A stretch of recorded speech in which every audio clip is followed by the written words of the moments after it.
And so I think about that kind of stuff, that pay attention to humans that are in your life where they need to borrow your hope. I, one thing I always say is keep your eyes open and stay authentically present Hmm. because you never know when the little moments in life Hmm. can be life changing. This is Leadership Sound Bites. Real leaders, real moments, real growth.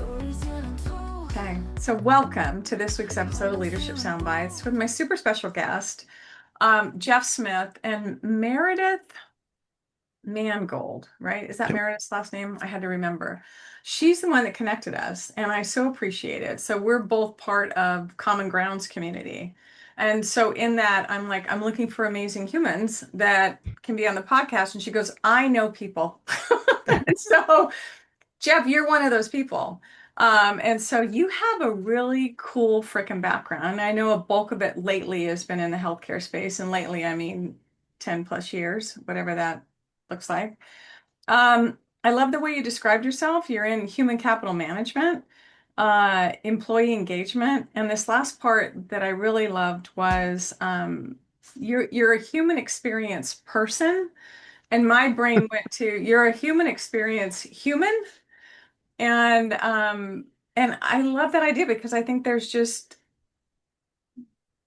are so many opportunities, I'm going to say, within and not just healthcare. Healthcare, they're in your face in a lot of number of ways. But just to create different experiences. And a lot of times people tell themselves, this is how it's always been, and so this is how it has to be.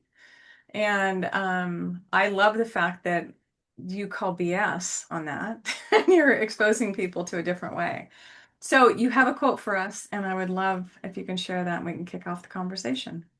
Yeah, so the quote was one that's been pretty integral in my career because there have been a couple times where uncertainty has really been at the forefront of what I was doing. And so the quote is, uncertainty can be empowering. And I think a lot of people, and I read this article at a time where there was a tremendous amount of uncertainty. And Hmm. that's the title of the article. It's by Elisa Feinerman. It's called "The Power of Uncertainty." It's only a 2-page read. It's very short, but it has some really great nuggets in it because it talks about most people look at uncertainty as being a negative, Hmm. but there is such a huge power in uncertainty. She writes in the article that, you know, uncertainty can be stressful, but it also can be exciting. It can be fear invoking, but empowering. And it can be unnerving and confidence building. So for all the people listening, think about this question. Have you ever found anything bigger in your life without walking through a phase of uncertainty first? Hmm. You know what? When we talk about uncertainty, my brain is scanning for moments in my life that it hasn't existed. And if we're really honest with ourselves, there is no certainty. I mean, seriously, and that will freak people out because when I think about our brains, right, and I go back to the subconscious, the one of the primary roles is to keep us safe. And that's where we go into this fight or flight, the fear, all the stuff. And I think if we were honest with ourselves, really honest and said, it's all uncertain, right? Some people they would just lock down in fear. But to your point of the empowering part and the article that she wrote is when I think about that and hear you talking, it's like if I look at uncertainty, I'm going to flip it to go, it's full of possibilities. Exactly. I Exactly. mean, It's a blank canvas. yes, yes, because And the story that's where hasn't the been written, the pave empowerment. hasn't been, yeah, the path hasn't been paved. None of this stuff's happened. But there are times, when we talk about certainty, and no, nothing is certain, but if you're in a job for 15 years and you're just getting a paycheck every other week and all these things, that's a comfort level, Yeah, right? yeah. Um, And what I've been able to do during two stages of my career is create amazing comfort through the uncertainty of knowing I had no limitations, by not being in that cushy corporate gig or Hmm. whatever, where I could go out and just create something amazing. The first time I left the corporate world, I was a very young leader. I was in my 20s. I had a lot to learn about life, a lot to learn about career. Hmm. But I left this high paying job and I jumped without a net. I had no idea what I was going to do next. And next thing I knew, I was in a boardroom with Mark Cuban in a real life Shark Tank launching my own company. So that was my first bout with saying, boy, uncertainty can be really cool.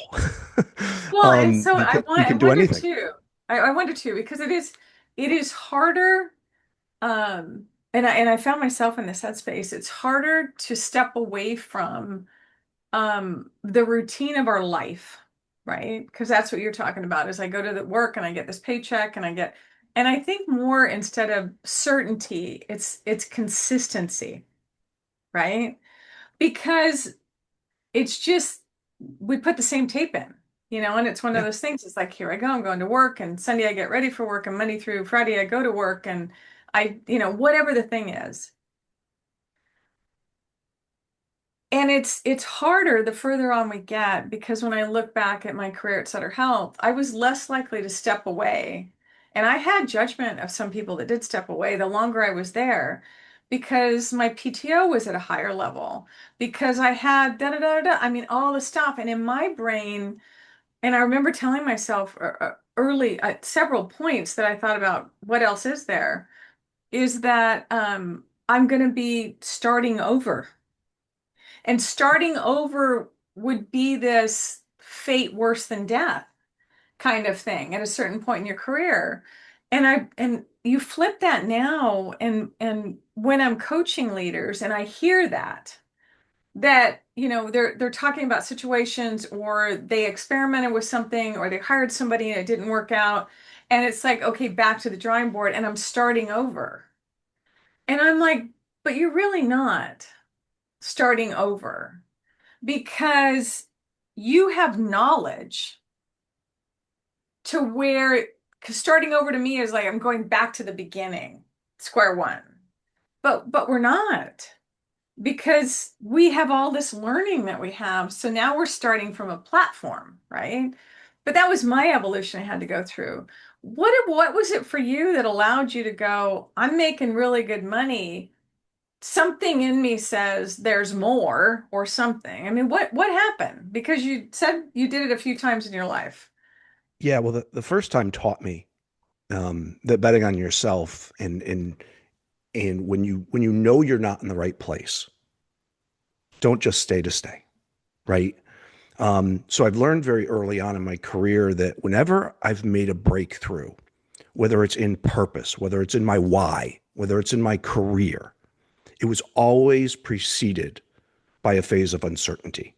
Mm, And this most recent move, as you said, I've been in employee engagement for over 25 years, leadership development, culture change initiatives in the workplace. And we think about how yeah. the workplace has changed through the generations and everything like that. And it's been a very exciting thing to learn. And as you Hmm. said, learning is key. I believe the only Hmm. real mistake in life is the one from which we learn nothing. Hmm. Um, so as I went through this evolution of seeing the workplace in the last decade being in healthcare, it wasn't until my personal and professional lives collided that I even understood the importance of my own work. Mm, And it was during my wife's battle with cancer.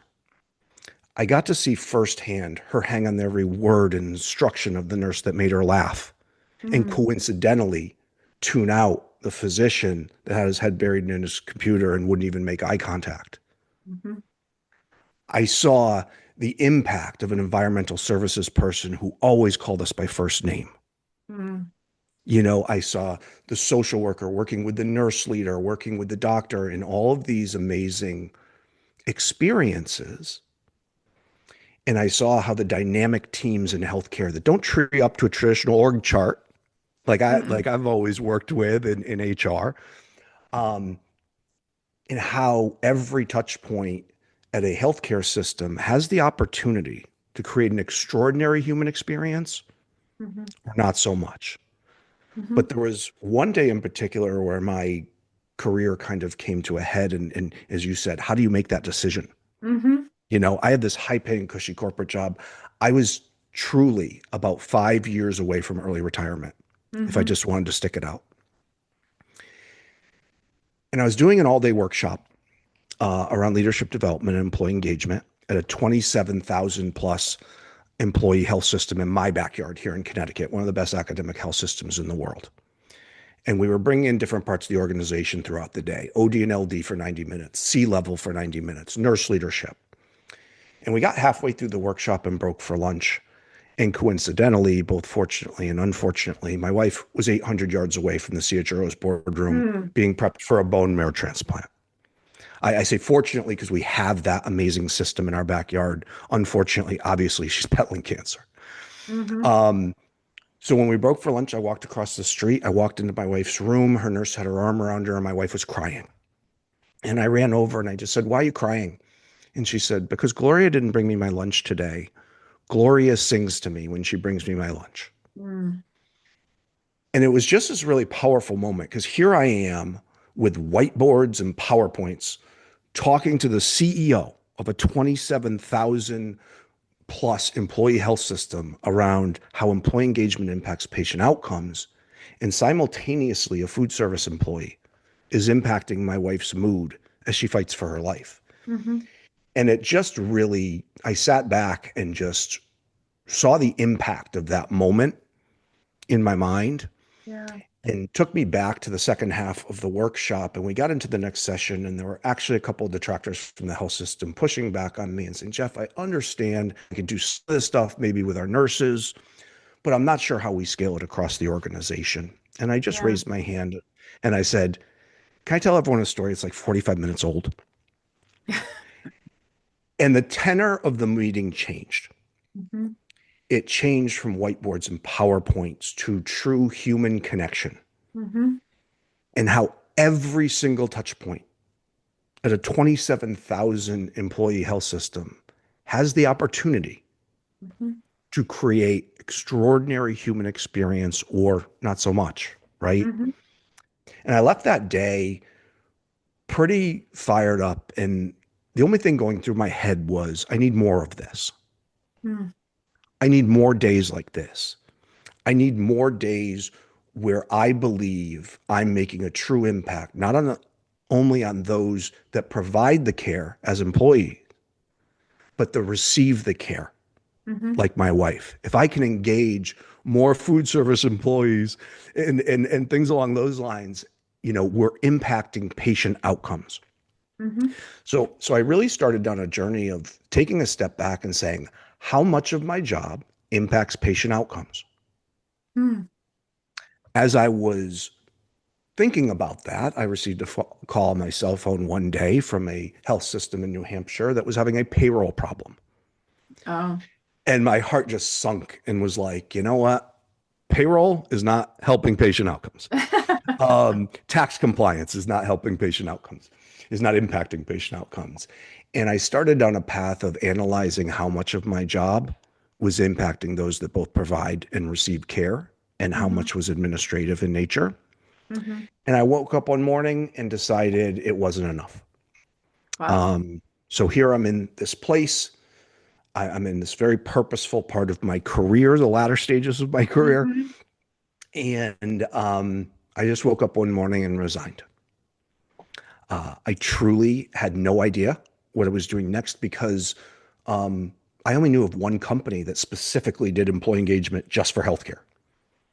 So my initial thought was, all right, Jeff, you're making this decision and you're welcoming this uncertainty because Mhm. you know it will lead to something bigger. But are you casting too small a net? Mm. And then I began on the journey. As I said, no plan, no idea what I was doing next.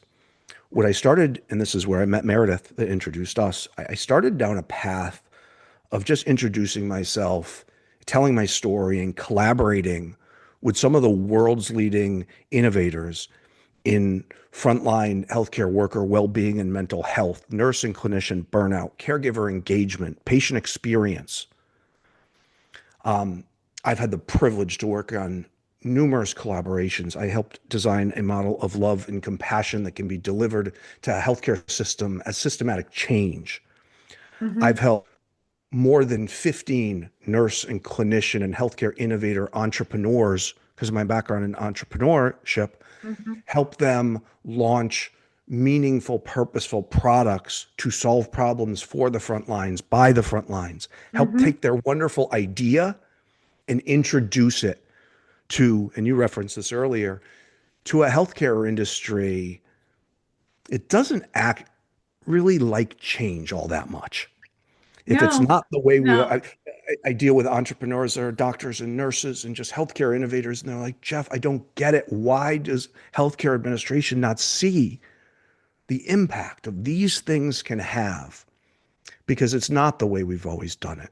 Mm-hmm. So me taking on both from the employee engagement, I teach a very different way to look at employee engagement, that when we get the aha moment with this, with the, I like to say, healthcare is at the forefront of clinical innovation, yet lags 30 years behind the private sector and people strategy. Mm-hmm. So when I am able to It's get that, crazy. And it's not just people strategy. It could be most categories. yeah, Like, well, I mean, healthcare is really the only industry left that truly views employee engagement as a once a year event or survey, mm, versus a yeah. living, breathing organism that can change shift to shift, patient to patient, team leader to team leader, most importantly, Mm-hmm. and teaching them that this is a real time thing, Mm-hmm. not a stamp in time. Do we measure? Do we take the pulse of our patients once a year? Then why the heck are we doing it with the most critical workforce on the planet? Well, and the thing is, you I'm not going to say you don't have to. I'm going to make this statement differently. Don't depend on surveys to understand how your workforce is doing. And I mean, I go back to, lean as a management system in an organization. Get out there, get your butt from behind your desk, go and actually see what's going on, what's happening, how people are engaging with other people, how they feel, what they're ignoring, what they're doing and not doing, the workarounds that they have to do in order to get care to the patients that you have. Go see it. And you know what? If you're a leader higher up in the organization and have never done it before, I'm going to tell you now, it's uncomfortable. You're in a space that you've never been in before, and that's okay. Let people know why you're there. I'm not here to spy on you or anything else. I'm here to learn. I'm here to understand the work that you're doing, what's getting in the way, and things that I can celebrate about the work that you're doing. It is a hard thing to do at first. It's I've spent over a decade working with one of the world's leading researchers on people, performance, team dynamic, and engagement at work.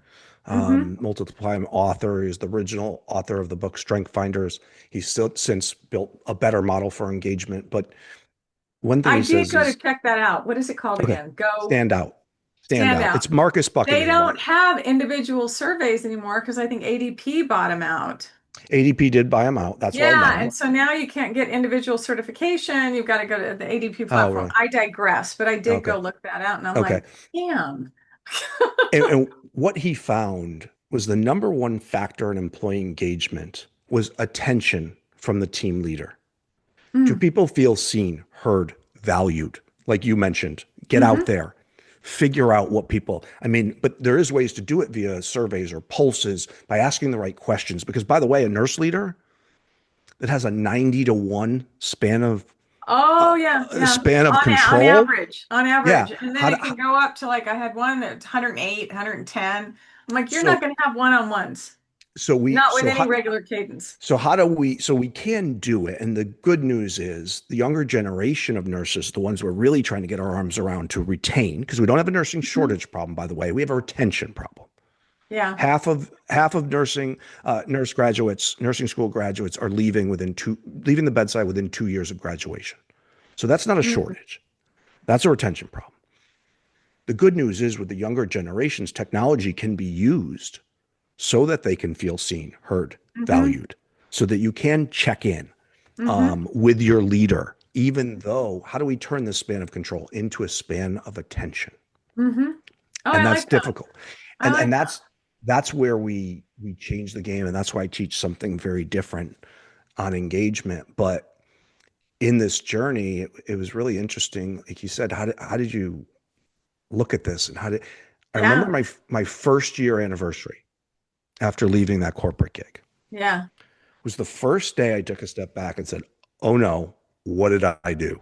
I still hadn't found a full time home. I'm still trying to figure this thing out. I'm working on Although you projects need I a love longer every runway day. than what people think. I mean, you definitely need a Yeah, longer runway than what people think. People think, oh, I'm going to be up and running. No, it's not. That transition is a little more challenging for most humans than people yeah. think. And so it started me down the first day of some sort of negativity in my head, like, uh-oh, you got to figure this thing out. And that same day, I got a call from the president of a podcast network that had heard me on someone else's podcast. Yeah. And they said, Jeff, we'd love to have you have your own show, because just storytelling and things along those lines. Do you have any ideas?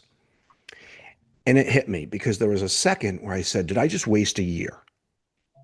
Oh. And then I said, no, I didn't.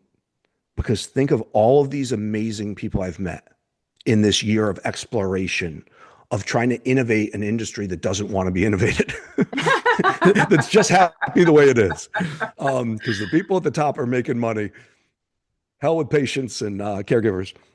Um, and I said, they've taken the time out of their day to collaborate with me and hear my story.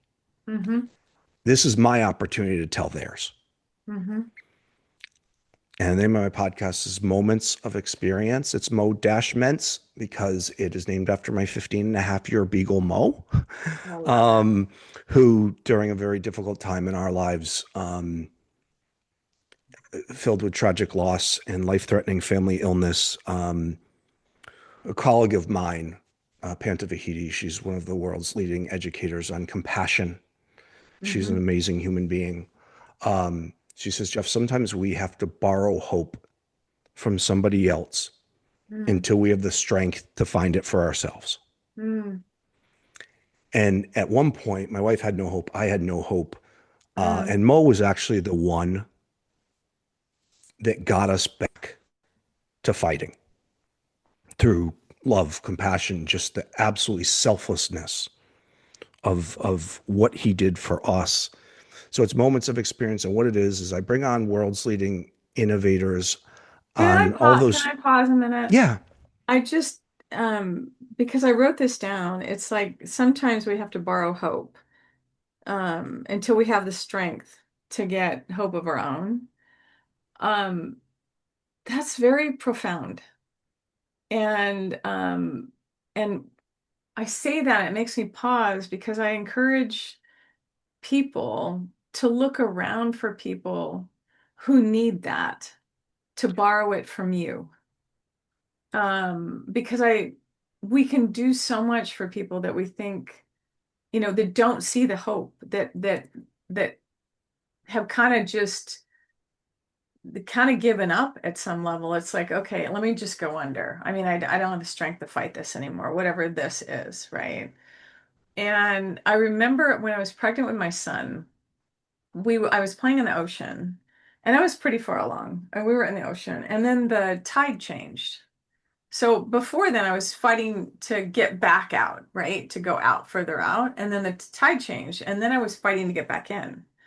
And by then, I was out there for a while and I lost strength. And there was no ground underneath me anymore, nor floor to it, because it had pulled me out enough. And I was going to go. I had nothing left. And someone saw me and pulled me. And so I think about that kind of stuff, that pay attention to humans that are in your life where they need to borrow your hope. I, one thing I always say is keep your eyes open and stay authentically present Hmm. because you never know when the little moments in life Hmm. can be life-changing. Yeah. And that's really what Mo did for us. We had on the eve of my wife's first chemotherapy treatment. So she's just starting on this journey. Yeah. We tragically lost our only child. My God, that just, And the first reaction from my wife was, I'm gonna let cancer run its course and I just want to be with my son.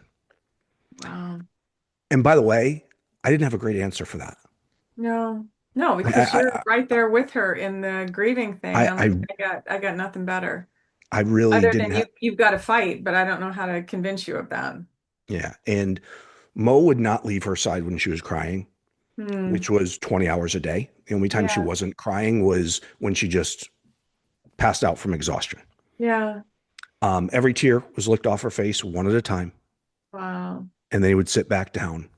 And I don't know if people know beagles, but they love to be outside. They love to eat. They love to chase bunnies in the backyard, chase squirrels up trees. He is a very active dog. But when she was crying, nothing mattered other than her.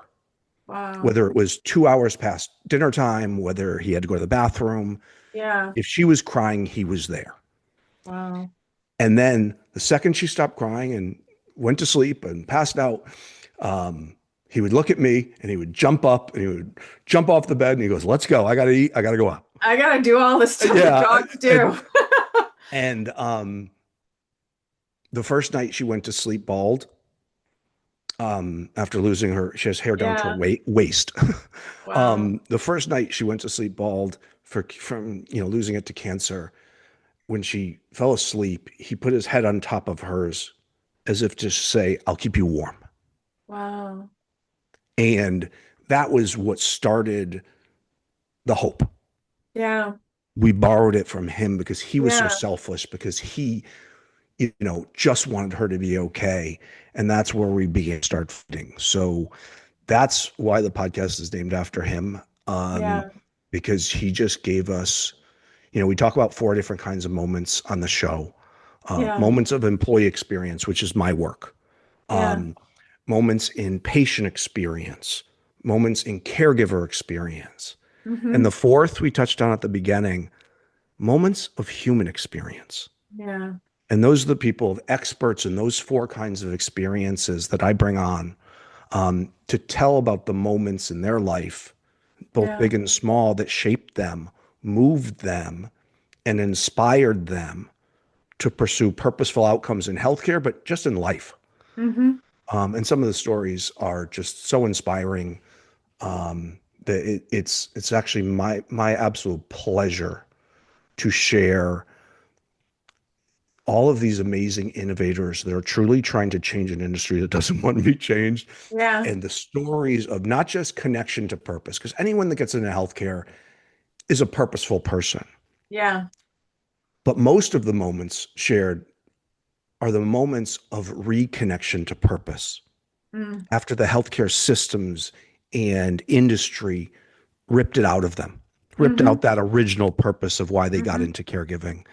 Yeah. And it's just my absolute privilege to be able Well, to tell it's those stories. interesting because I think what happens is they get, I don't know, numbed or calloused from just the noise. It is so riddled with regulation. And I think one of the bigger opportunities, because I was in the process improvement space, supporting leaders doing the direct care, is that we're always adding new regulations, new whatever. But the common practice, because I'm not going to label this for everyone, but the common practice is we don't actually go, let's pull this crap out and see now that this new thing came down, what do we no longer have to do? And that audit, that inventory, that looking around to what we no longer have to do is vitally important because all we're doing is laying on for the most part and well-intentioned people, because leaders in healthcare organizations aren't intending to overburden their teams. I think a lot of times they just don't know a different way. And so it's like you cascade down this stuff, and all of a sudden you've got less and less time that the care provider can provide care because they're doing all this other stuff, this administrative stuff. And so it's navigating through that. It's like when the electronic health record came in, I looked at physicians who were used to eye with a patient. And granted, it's not ideal. They're charting late at night, they're doing all that stuff. And now you've got people who aren't tech savvy.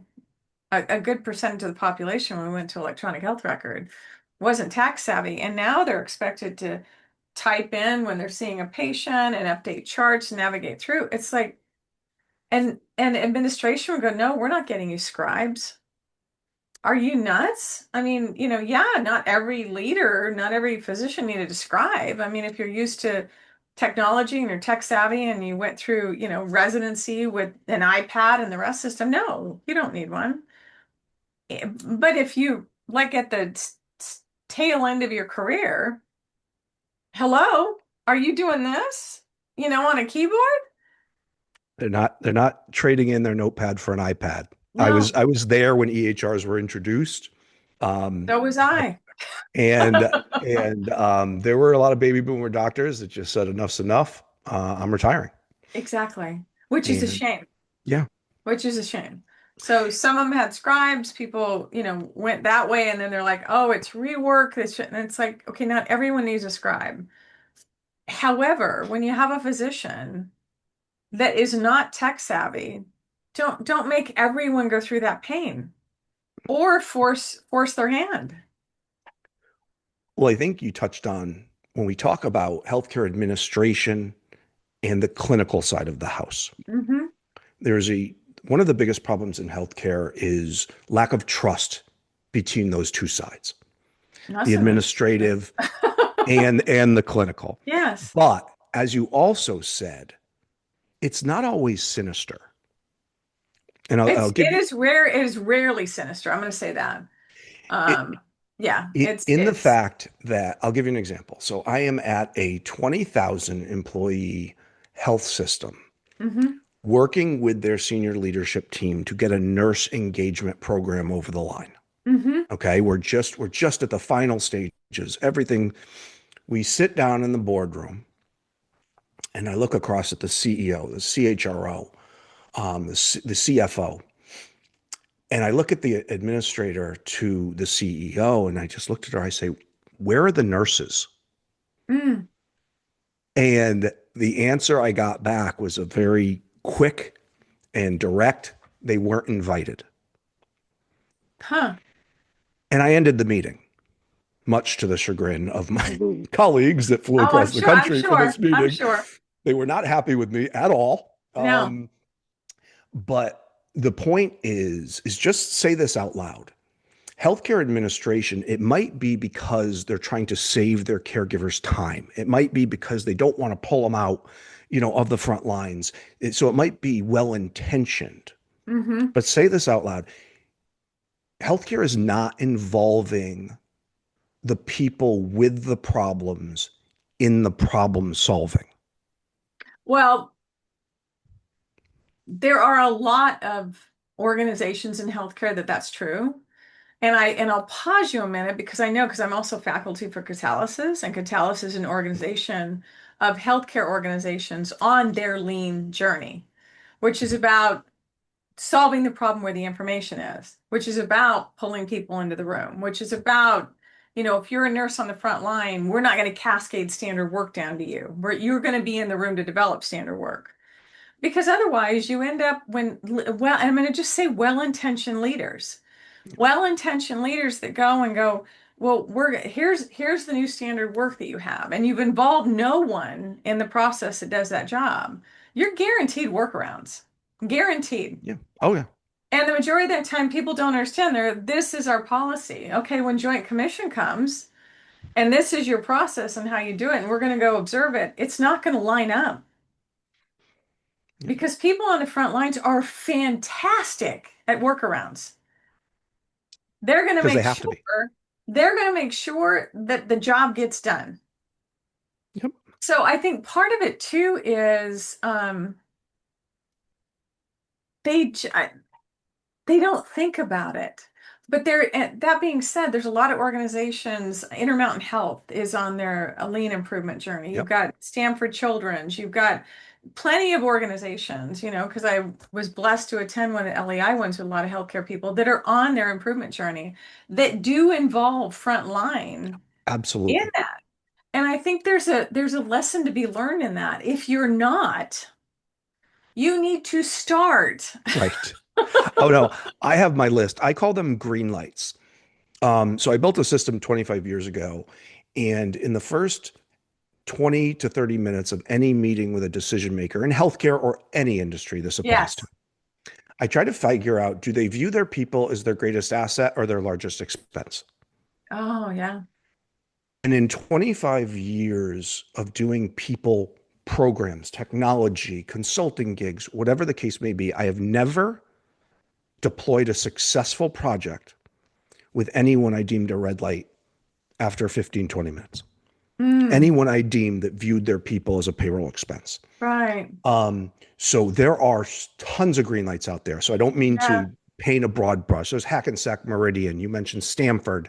Yeah. There's UNC Health. There are so, you mentioned Intermountain. There are so many forward thinking that still invest in their people's professional development, invest in their wellness, invest Sutter Health in does. burnout. Yeah. And Yep. there's, yeah. And so you're absolutely right. And it's encouraging and exciting.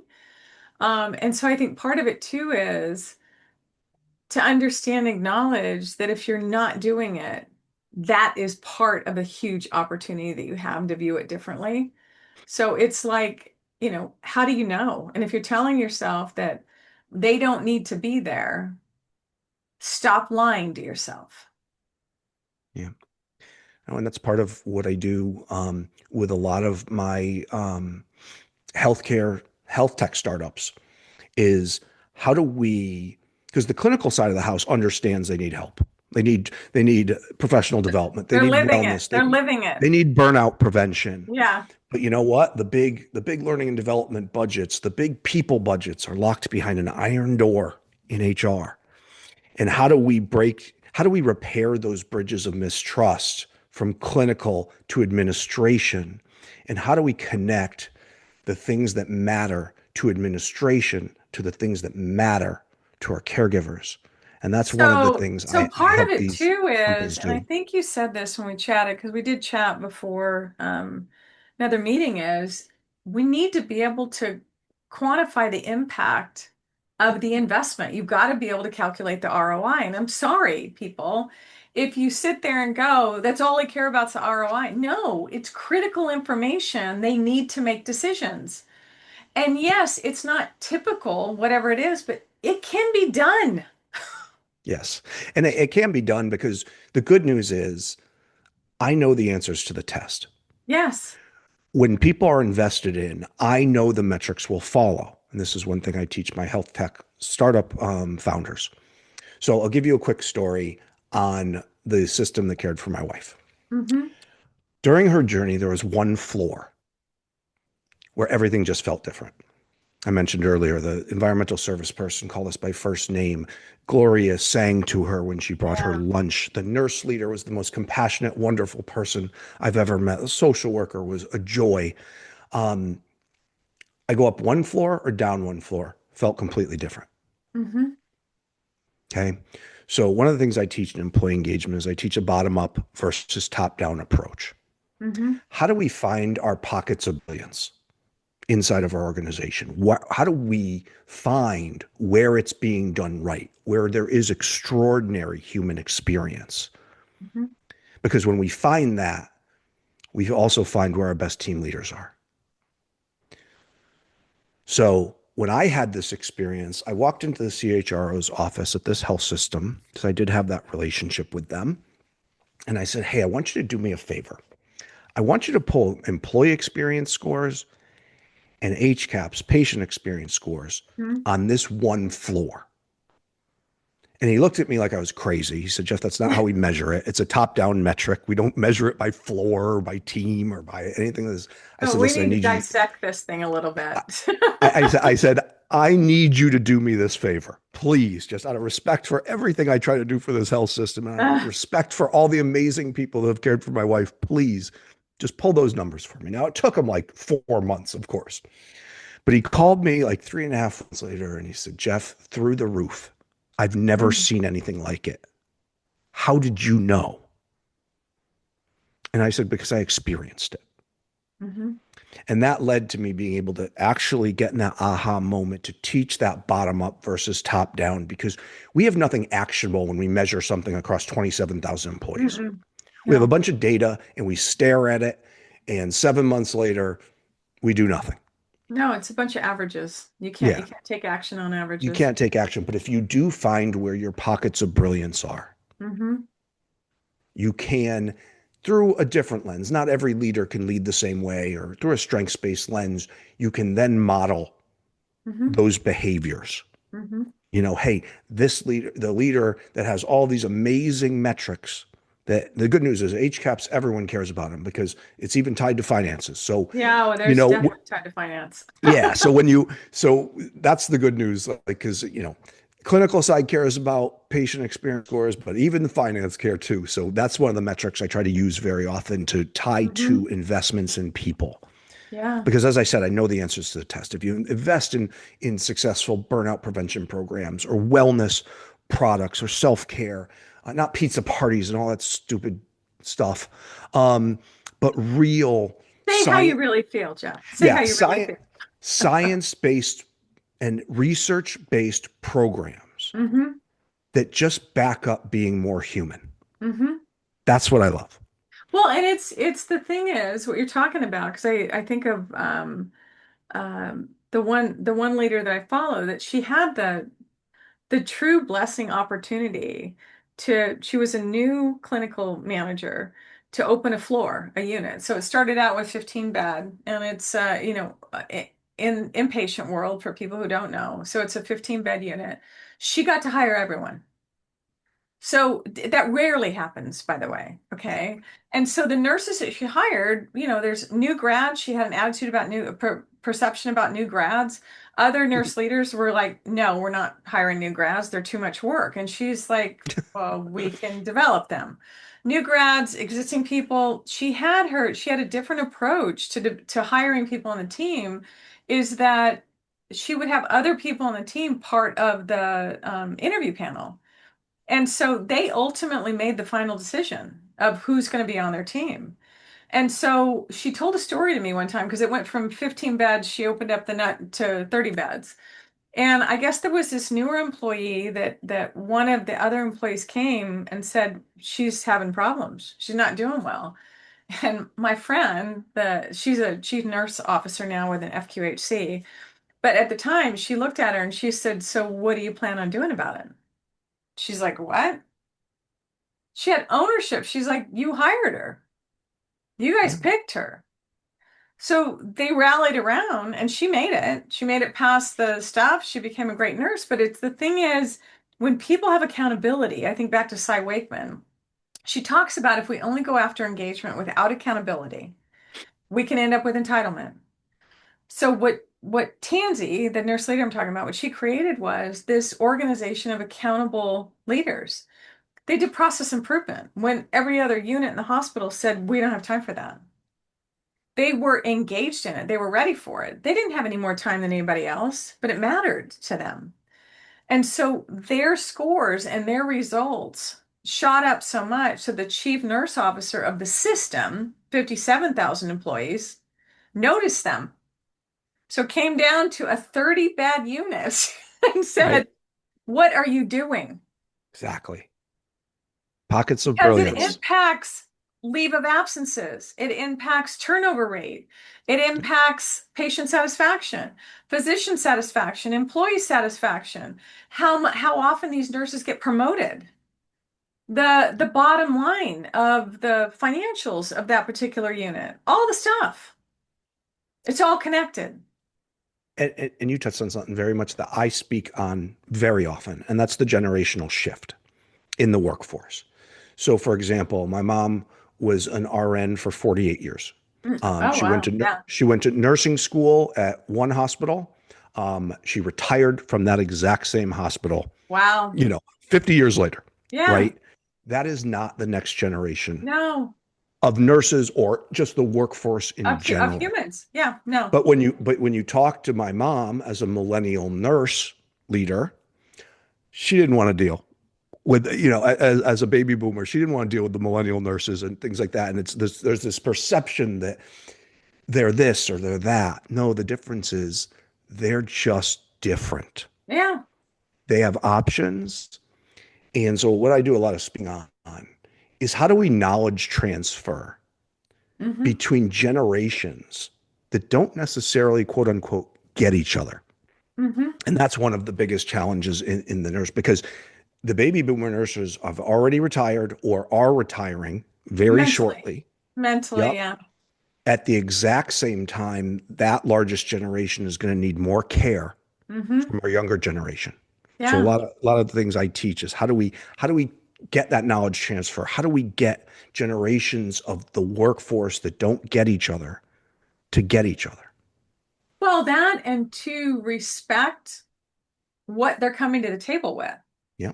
Because it just because you've been doing what you've been doing for so long doesn't mean that you know the best and most efficient way to do it, which is where there isn't a single room that I'm in that I don't learn something from someone. It doesn't matter how old you are. I mean, we all come with our own perspective, our own learning, our own knowledge, because the nurses that just got out of nursing school just got out of nursing school. And if you haven't just gotten out of nursing school, you're not going to necessarily know what they just got taught. When I go into a new situation, a new group, immediately they just want to tell me everything. And I always stop them a little bit, say, I do want to learn everything. I do want to know all the challenges and everything, but Yeah. let me give you a fresh set of eyes first before I learn too much Yeah. about what's going on. Let me have that fresh set of eyes for a couple weeks and see if I can notice something that's just completely different than you're used to Right. Yeah. doing. I love that. Yeah. So that you're not influenced. We could probably chat for a mini War and Peace novel, sir. Yeah. Yeah. I have to agree with the podcast group, the network that came to you. You're an amazing storyteller. And I found myself holding back tears at certain points. And I mean, I feel the stories because the sense that I have is as you're telling them, you're reliving them. And I appreciate time in the room with you and your perspective, and you're frickin' welcome to come back anytime that you so desire. No, thank you As for we having me. wrap up, what one or two things would you love people to walk away with from all this stuff? Well, I think I said one of them earlier, and it's something I say on my podcast often is keep your eyes open and be authentically present in every human relationship in your life, just professionally and personally, because you just never know when just being there in the moment where it can change your life. Mm-hmm. One thing I learned from one of my guests that I have put into practice is um, don't listen to respond, Mm-hmm. listen to bear witness. Mm-hmm. So if you're truly present in a conversation, you're not, and this is something, especially as a podcast host, I have to do where I'm thinking of what I'm going to say back to my guest instead of being there. So Yeah. life's not a podcast, but in life, maybe take that extra second to be present in listening instead of thinking what you're going to say next. Because I Yeah. think you'll find authentic presence is a superpower. Yeah, it is. It's funny as you were saying that, I was listening to, I think it was a podcast the other day. That's where I get a lot of stuff. And what they were talking about, the challenge that we have, it was a podcast, it was CEO Diary. And there was somebody on there who was who had worked for the government around interviewing, but like interrogation, interviewing. But what we talked about is the whole idea of active listening, which is so friggin' difficult. And he Yes. said, the thing is, what happens is when we're listening, the pace that someone's speaking to us is so much slower. Like 150, 250 words a minute, whatever it is, whatever that pace is. It's so much slower than what our bandwidth is to process. And so we have all this excess capacity that we start wandering. And he said, so what we need to do with intentionality is shrink down the bandwidth so that we can stay connected and present so that we don't get sidetracked. And I'm like, what a great analogy, because then I have this thing of, okay, I don't have a 6-lane highway anymore. It's a 1-lane country road. And, let's listen and stay focused. And you can tell when someone's present with you, versus when someone is not. And I think back to the quote, and I don't know if I shared it with you earlier, from Dr. Ellen Langer. It was on the Huberman Labs podcast. And she said it was all about mindfulness, and her definition was paying attention. And she said, when you go in, when you know that you don't know, right? So going into a conversation with that, but when you know that you don't know, then you pay attention.